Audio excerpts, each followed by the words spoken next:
इमरान खान से मुतल्लिक नया दावा, हामिद मीर ने सारा पोल खोल दिया।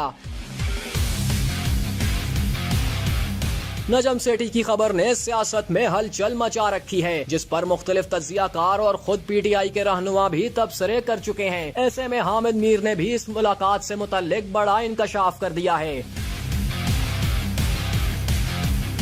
नजम सेठी ने दावा किया था कि इमरान खान से एस्टेब्लिशमेंट के नुमाइंदे ने जेल में अहम मुलाकात की। यही नहीं, इन्होंने ये भी दावा किया था कि इस मुलाकात में इमरान खान को इस तरह ब्रीफिंग दी गई जैसे किसी वजीर आजम को दी जाती है। नजम सेठी ने यह भी कहा था कि एक्स इमरान खान के कहने पर ही बहाल किया गया। नजम सेठी के इस दावे पर बात करते हुए बड़े तज्जियाकार और सहाफियों ने इसे झूठ पर मबनी करार दिया।